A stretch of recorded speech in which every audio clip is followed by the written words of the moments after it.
con motivo del día 20 de febrero, celebrado por la Organización de las Naciones Unidas como Día Internacional de la Justicia Social, pedimos a los partidos humanistas de nuestra federación que hicieran una breve exposición sobre cómo se desarrolla esta cuestión en sus países. El Partido Humanista Internacional propone la igualdad de derechos y oportunidades en cuestiones laborales y en el acceso a beneficios sociales. Esto presupone igualdad de género, etnia, edad y condición económica en lo que respecta al disfrute de bienes y servicios esenciales para el ser humano. Al colocar al ser humano como valor central, desplazamos el enfoque de teorías políticas, económicas, sociales, para priorizar lo que realmente importa. Las personas, como veremos en los testimonios de nuestros compañeros y compañeras, todavía estamos lejos de este ideal, variando de un país a otro las violencias y reparaciones que se cometen contra los trabajadores y la población en general. Es importante denunciar las condiciones antihumanistas para crear conciencia con el objetivo de lograr la justicia social a la que tiene derecho todo ser humano desde el momento en que nace.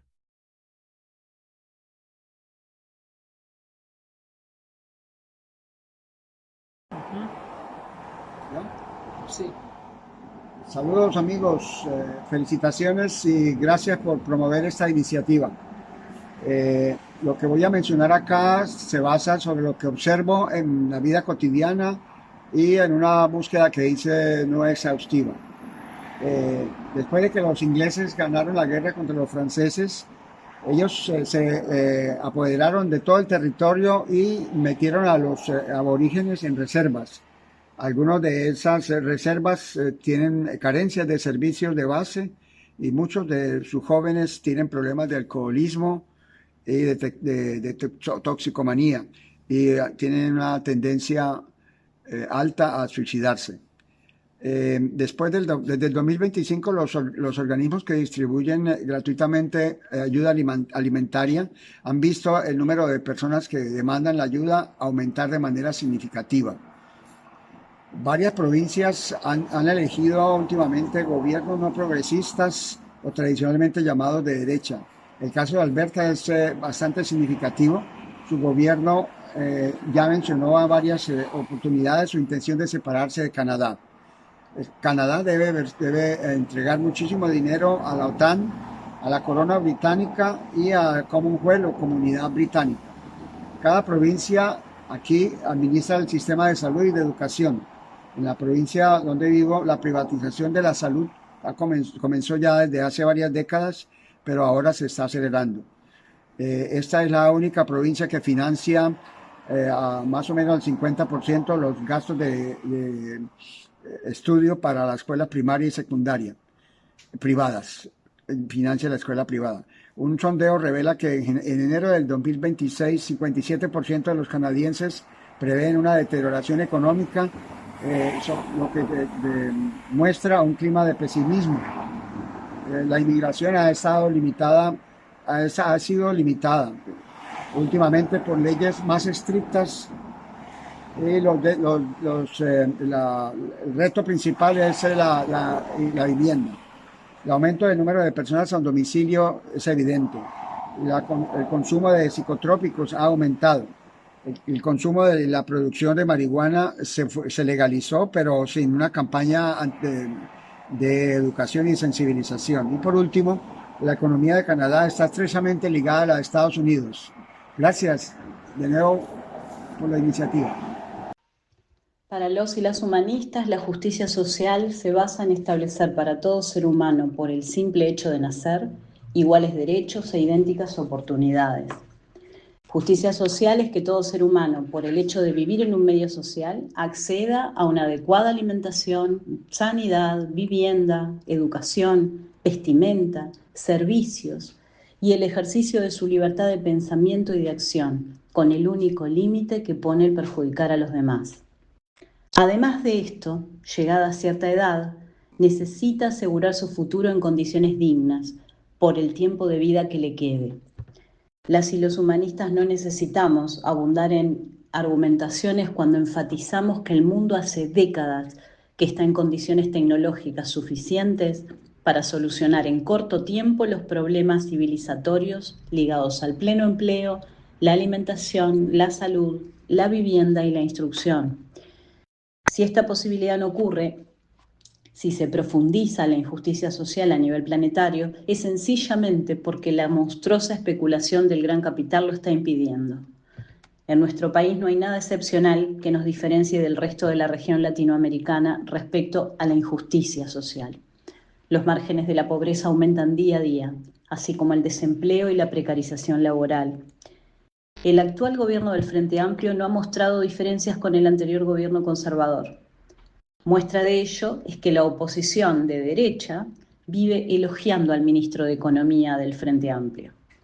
En materia del presupuesto nacional, no ha prosperado la propuesta de establecer un impuesto al 1% más rico del país. El partido de gobierno ha rechazado la iniciativa. Estos recursos irían por lo menos a paliar mínimamente las consecuencias de la injusticia social. En materia de seguridad social continúan vigentes las profundas diferencias que estableció el gobierno anterior cuando recortó los derechos más básicos de un sinnúmero de familias beneficiarias de los planes de ayuda. Las jubilaciones y pasividades tuvieron un incremento de hambre para el próximo plan quinquenal. La educación apenas logró recuperar en algo el déficit inflacionario del periodo anterior. Y las tasas de desempleo siguen siendo preocupantes, dado que lejos de disminuir, van en aumento, si consideramos trabajo a la plena ocupación que asegura salario y bienestar para las familias.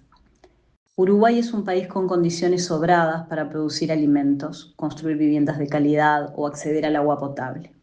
Sin embargo, cientos de miles de uruguayos no pueden vivir en condiciones dignas porque impera la lógica del gran capital.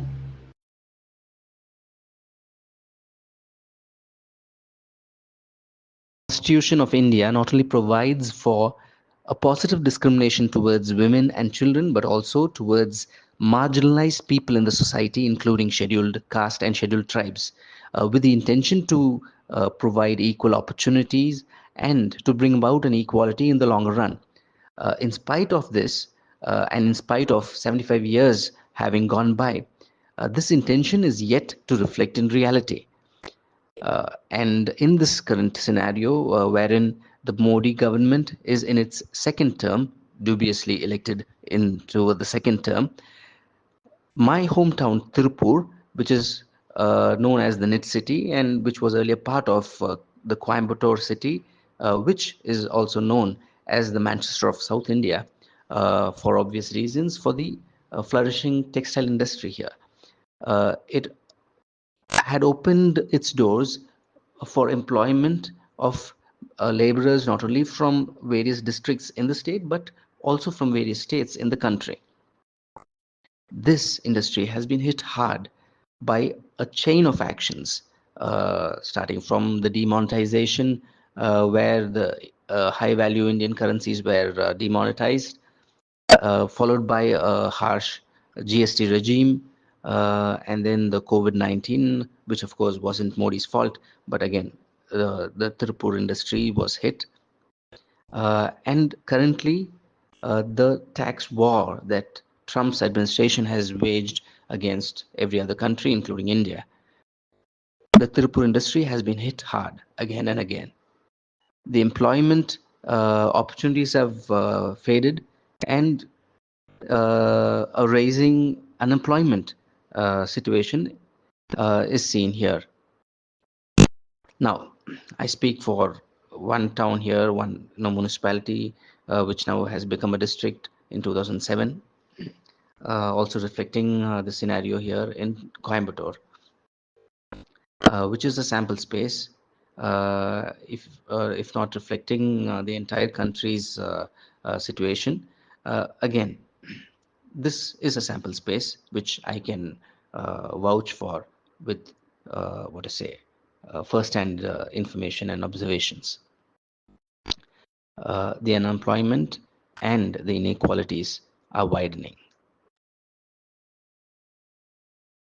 La justice sociale au Togo reste marquée par des inégalités persistantes, avec environ 6% de la population vivant dans une pauvreté multidimensionnelle. Bien que le pays s'engage dans la modernisation judiciaire et la protection sociale, la lutte contre la pauvreté et la précarité demeure un défi majeur, exacerbé par un fort sous-emploi. Voici une analyse détaillée de la situation. 1. Lutte contre la pauvreté et vulnérabilité. Pauvreté persistante.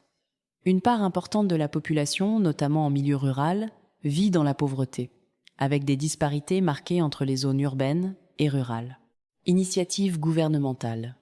Le gouvernement a mis en place des filets sociaux, la gratuité de l'identité et des programmes pour les couches vulnérables. Politique nationale de protection sociale, PNPS, adoptée pour structurer les interventions, santé, éducation, nutrition et inclure les travailleurs du secteur informel, les femmes et les jeunes. Impact du Nord. La région des savanes fait face à une vulnérabilité accrue en raison de l'insécurité, nécessitant des programmes de résilience. 2. Travail décent et emploi. Sous-emploi chronique. Bien que le chômage structurel soit faible, environ un quart de la population active souffre de sous-emploi, travaillant souvent dans des conditions précaires. Promotion de l'emploi. Le Plan national de développement, PND 2010 à 8 à 2022, et les initiatives du PNUD visent à accroître l'accès à un emploi productif et décent, notamment pour les jeunes et les femmes. Programme Pays pour le travail décent, PPTD 2026 à 2030. Un nouveau programme est en cours pour renforcer les normes du travail et le dialogue social. Emploi dans la région des savanes. L'OIT soutient des projets à haute intensité de main-d'œuvre. IMO pour créer des opportunités d'emploi décents. 3. Justice sociale et droit. Accès à la justice. Des réformes sont en cours depuis 2006 pour moderniser le système avec un accent sur l'aide juridictionnelle pour les démunis. Justice pour les travailleurs.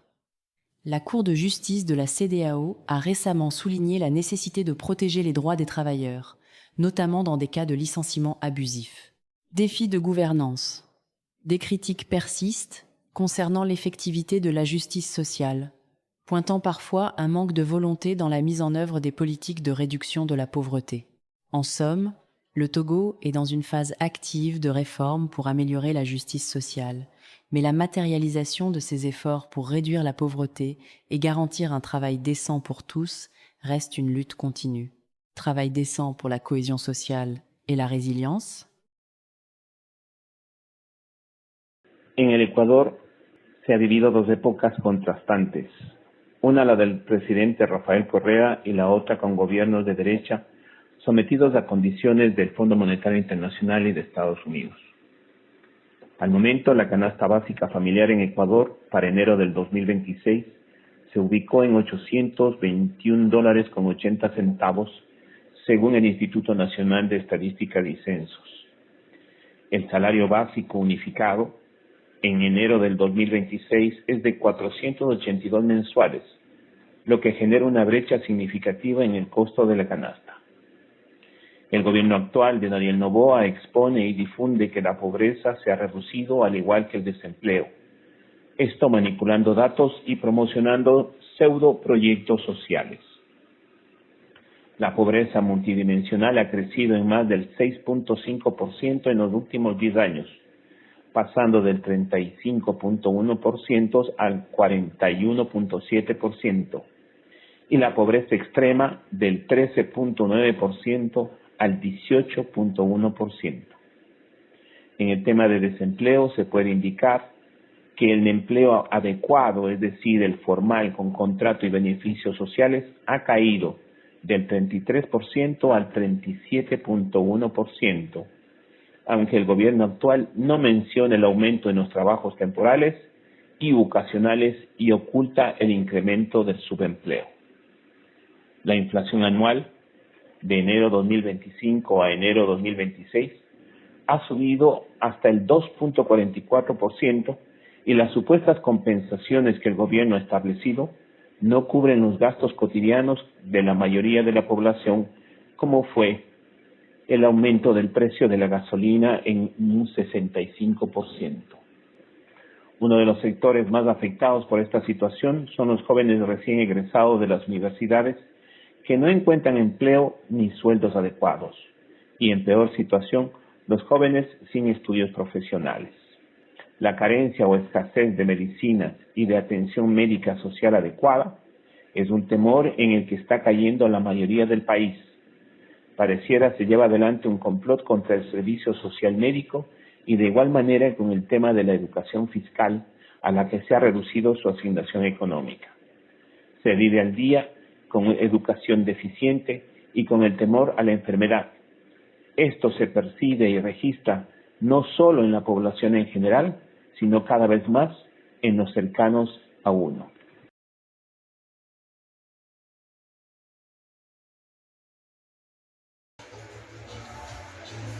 Bonjour, chers humanistes. Je me nomme Quadio Vanscovis Fortune. Je suis secrétaire général du mouvement humaniste en Côte d'Ivoire. Alors aujourd'hui, nous allons parler un peu de la justice sociale au niveau de mon pays, la Côte d'Ivoire.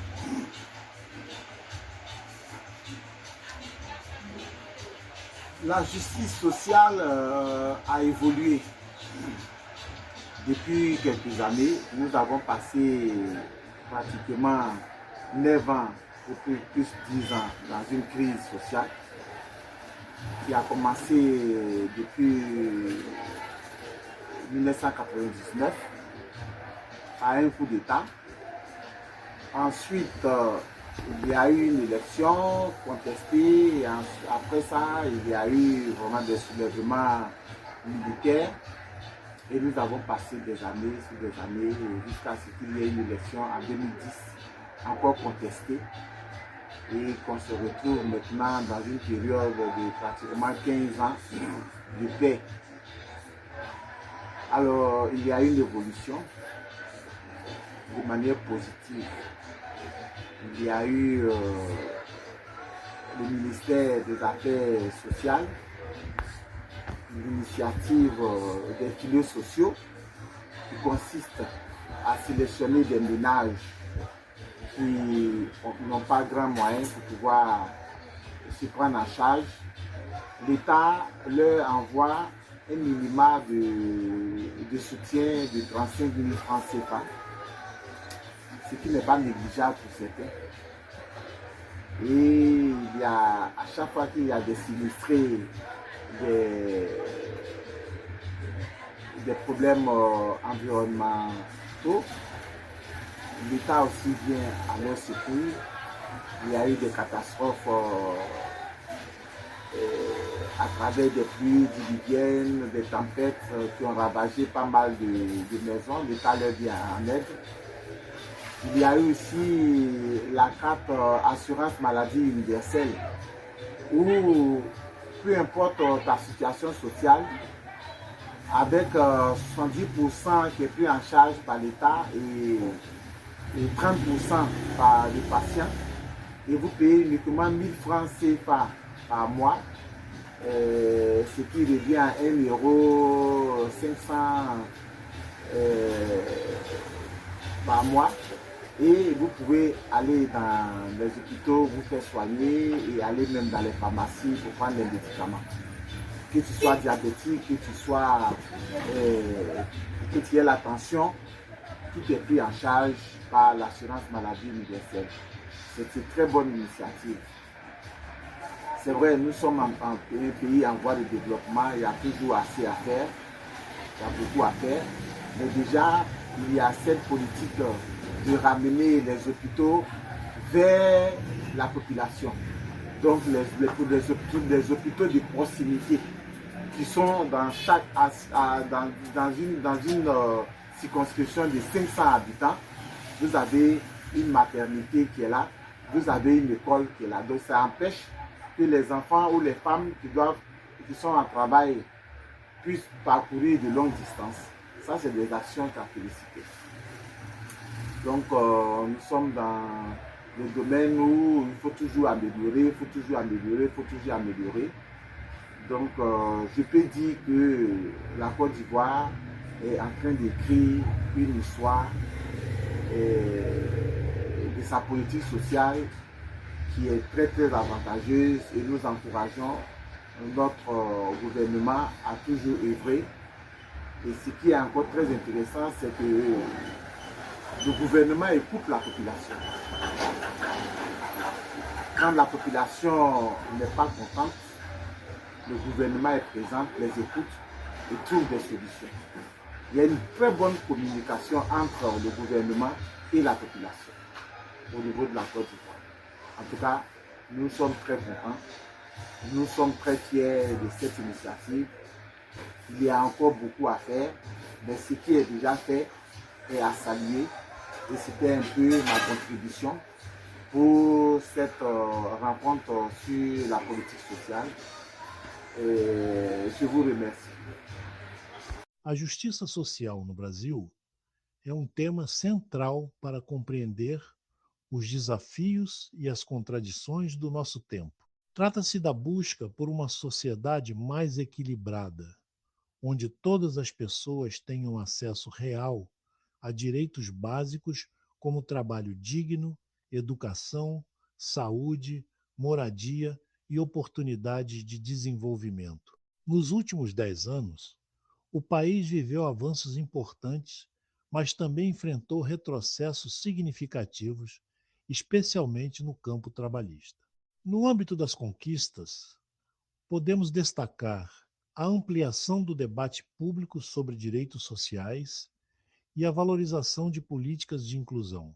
A atuação da Justiça do Trabalho, por meio do Tribunal Superior do Trabalho, continuou sendo fundamental na mediação de conflitos entre empregadores e empregados, garantindo direitos previstos na Constituição. Nos últimos anos, também houve retomada de políticas de valorização do salário mínimo e esforços para recompor programas sociais voltados ao combate à pobreza, o que impacta diretamente a justiça social. Por outro lado, a última década também foi marcada por mudanças estruturais que geraram forte debate.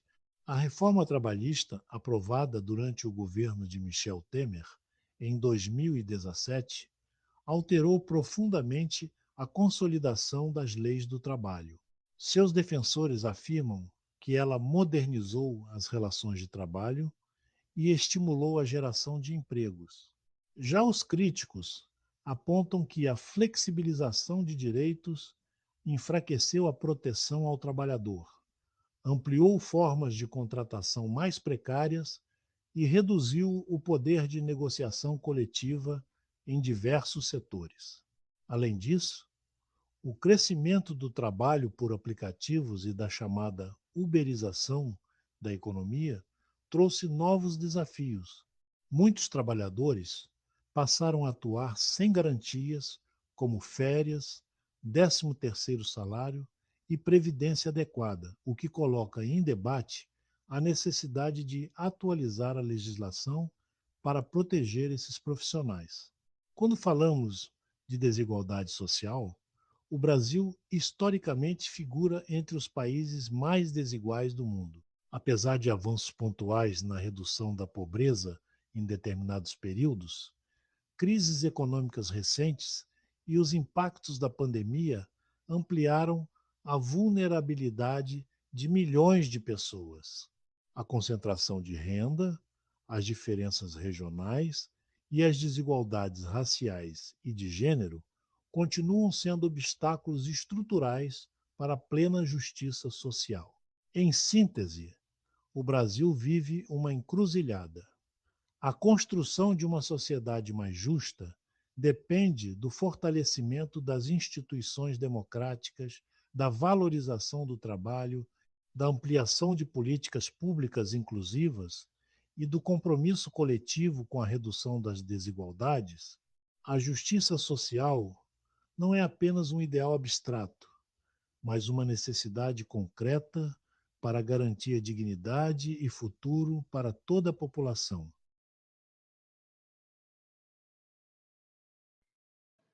Se podría calificar que la situación de la pobreza y el empleo en Argentina está pasando por un momento dramático. El pasado 11 de febrero se le dio media sanción a un proyecto de ley que prácticamente barre los derechos de los trabajadores en la República Argentina. Pero antes me gustaría darles un contexto. Esto se hace en un contexto de caída del Producto Bruto, de caída, digamos, de la actividad económica, desde que asumió este nuevo gobierno con Milei a la cabeza, que ha llevado a que más de 20.000 empresas hayan desaparecido, y eso ha hecho que 270.607 puestos de trabajo, digamos, en blanco, de calidad, hayan desaparecido. Esto lleva, ¿no es cierto?, que nosotros, debido a las falacias de las estadísticas oficiales, las reglas, ¿no es cierto?, de este gobierno, la mentira, y entre ellos lo más grave son justamente las estadísticas oficiales. Y el año pasado quedó al descubierto que estaban falseando las estadísticas de crecimiento económico, porque si terminaban, digamos, reconociendo que teníamos 3 trimestres seguidos de caída del PBI, quería decir que nosotros estábamos en recesión, cosa que el gobierno trata de ocultar. Porque entonces, bueno, la gran mentira que dice el gobierno de haber sacado gente de la pobreza se cae. Y un aspecto central de esto, ¿no es cierto?, es que falsean las estadísticas de inflación. Y entonces, al estar mostrando una inflación menor de la que en realidad es, lo que se necesita para que una familia no sea pobre ni sea indigente es mucho más plata, mucho más pesos de lo que dice el gobierno. Con lo cual, digamos, esta falacia de que están sacando gente de la pobreza y la indigencia es totalmente falsa, porque tienen, digamos, dos mecanismos. Uno, el que dije, que miden por debajo de la inflación. Y la otra es que este año, mejor dicho, desde hace un tiempo atrás, el gobierno está incluyendo ingresos que antes no estaban. O sea, hay un cambio en la metodología de computar los ingresos de las familias. Y entonces, como aparecen ingresos que antes no se computaban, aparece como que están ganando más. Pero antes sí tenían esos ingresos. Eso es muy importante. Entonces, por medio de esos dos mecanismos, comienzan a falsear las estadísticas de pobreza e indigencia que en Argentina están aumentando. Entonces uno se encuentra que dentro de esto aparece una ley, ¿no es cierto?, de reforma laboral, que es prácticamente una recopilación de los intentos fallidos del neoliberalismo de quitarle los derechos laborales al conjunto de los trabajadores. Es decir, entonces, que lo que uno espera es que la situación social y del trabajo en la Argentina, si esta ley se termina dictando, porque tiene que pasar por diputado todavía, se agrave. Realmente estamos en una situación sumamente difícil en la República Argentina.